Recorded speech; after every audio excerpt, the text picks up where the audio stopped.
Hi friends, അസ്സലാമു അലൈക്കും. H3 Hesa വ്ളോഗ്സിലേക്ക് എല്ലാവർക്കും സ്വാഗതം.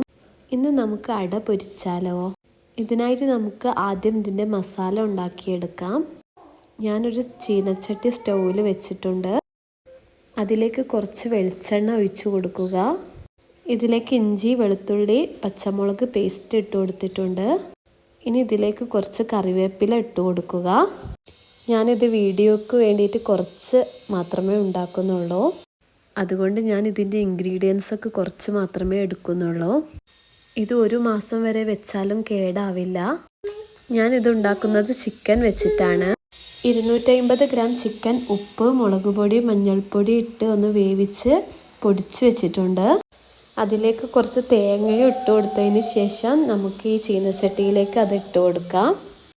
ഇനി ഇത് നന്നായിട്ട് ഇളക്കി കൊടുക്കണം. ഇത് നല്ല ബ്രൗൺ കളർ ആവുന്നത് വരെ നമുക്കിതൊന്ന് ഇളക്കി കൊടുക്കാം. ഞാനൊരു മീഡിയം ഫ്ലെയിമിലാണ് ഇത് വെച്ചിട്ടുള്ളത്.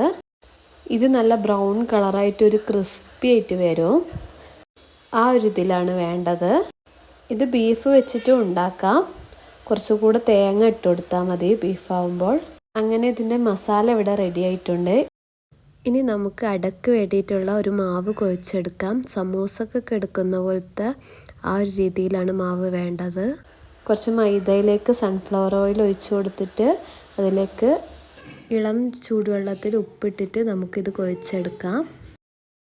ഇനി നമുക്ക് കുഴച്ചെടുത്ത മാവ് ഒന്ന് പരത്തി എടുത്തിട്ട് ഒരു ചെറിയ പാത്രം കൊണ്ടോ ഒരു മൂടി കൊണ്ടോ നമുക്കതൊന്ന് റൗണ്ടിൽ കട്ട് ചെയ്യാം.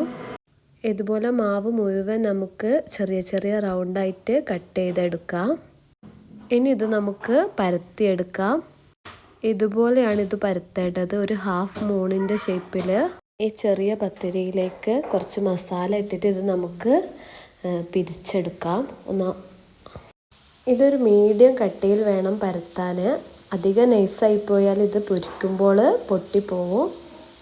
അങ്ങനെ ഇത് മുഴുവൻ നമുക്ക് ഇതുപോലെ പരത്തിയെടുക്കാം.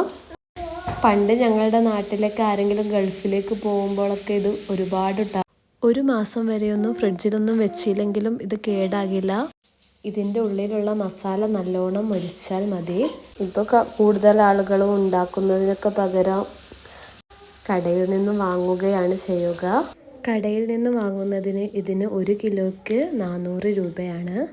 ചിലയിടത്തൊക്കെ അതിനും കൂടുതലാണ്. നമുക്കിത് കടയിൽ നിന്നൊന്നും വാങ്ങാതെ വീട്ടിൽ തന്നെ കുറഞ്ഞ ചേരുവകൾ കൊണ്ട് ഉണ്ടാക്കിയെടുക്കാം.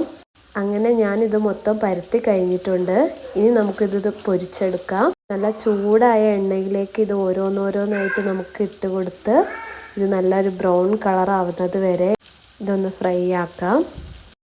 ഇത് എണ്ണയിലിട്ടാൽ ഇത് നന്നായിട്ട് പൊങ്ങി വരും.